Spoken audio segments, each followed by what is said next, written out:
కొత్త రాష్ట్రంగా ఆంధ్రప్రదేశ్ ఏర్పడగానే ముందు వినిపించిన ప్రశ్న రాజధాని ఎక్కడా అని. ఇప్పుడు ఆ ప్రశ్నకు సమాధానం దొరికినా దాని వెనుక సమాధానం లేని ఎన్నో కొత్త ప్రశ్నలు పుట్టుకొస్తూనే ఉన్నాయి. అసలు రాజధానికి 32,000 ఎకరాలు అవసరమా అన్న దగ్గర మొదలు పెడితే రాష్ట్ర ప్రభుత్వం అంత భూమిని ఎప్పుడు డెవలప్ చేస్తుంది, ఎన్నాళ్లకు రైతులకు తిరిగి ఇస్తుంది, ఇలా ప్రశ్నల పరంపరే కొనసాగుతోంది. రాజధాని రాజధాని రాజధాని ఏపీలో గత 6 నెలలుగా వినిపిస్తున్న హాట్ టాపిక్ ఇది. మొదట్లో రాజధాని ఎక్కడా అన్నారు. అదెక్కడో తేలిపోయాక రాజధాని ఎలాగా అని అడిగారు. ఇప్పుడు దానికి సమాధానం దొరికినా ఆ వెనకే ఎన్నో అనుమానాలు పుట్టుకొస్తున్నాయి. రాజధాని ప్రకటన చేసిన తర్వాత ఒక్కసారి రియల్ రాజధానిగా మారిపోయిన విజయవాడ పరిసర ప్రాంతాల్లో కోట్లలోనే వ్యాపారాలు జరిగాయి.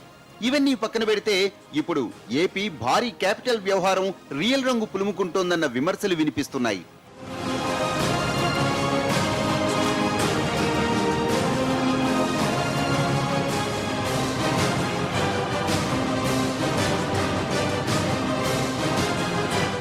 ఓ పక్క రాజకీయ విమర్శలు, మరో పక్క రైతుల ఆగ్రహాలు, ఇంకో పక్క భూములిచ్చిన అన్నదాతల్లో అనుమానాలు.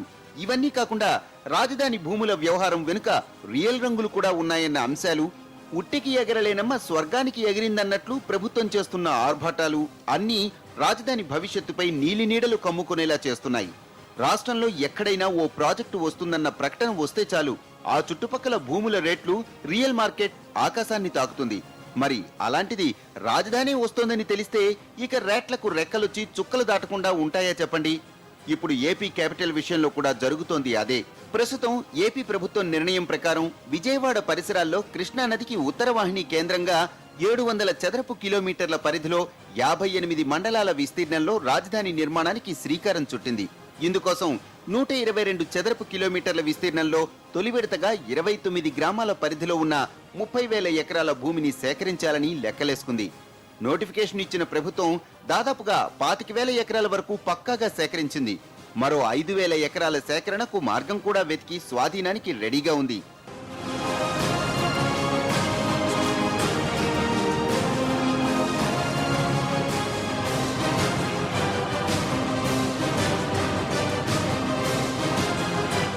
ఇంతవరకు బాగానే ఉంది. అయితే ఇప్పుడు సర్కార్ ఈ 30,000 ఎకరాల్లో ఎప్పటికి రాజధాని నిర్మిస్తుందన్నదే ప్రశ్న. మొదటి నెలలోనే ఓవర్ డ్రాఫ్ట్కి వెళ్లి 16,000 కోట్ల రూపాయల రెవెన్యూ లోటుతో రాష్ట్రాన్ని నెట్టుకొస్తున్న ప్రభుత్వం లక్షల కోట్ల ఖర్చుతో రాజధానిని నిర్మించడానికి ఎన్నేళ్లు పడుతుంది? కేంద్రం చిల్లిగవ్వ సాయం కూడా చెయ్యని పరిస్థితుల్లో అంత భారీ లక్ష్యాన్ని చేరుకోవటం సాధ్యమేనా అన్న ప్రశ్నలు వినిపిస్తున్నాయి. పబ్లిక్ ప్రైవేట్ భాగస్వామ్య పద్ధతిలో రాజధాని నిర్మించ తలపెట్టిన ప్రభుత్వం క్రమంగా రియల్ కోణంలోనే రాజధాని నిర్మాణానికి బాటలు వేస్తోందన్న ప్రశ్నలు వినిపిస్తున్నాయి.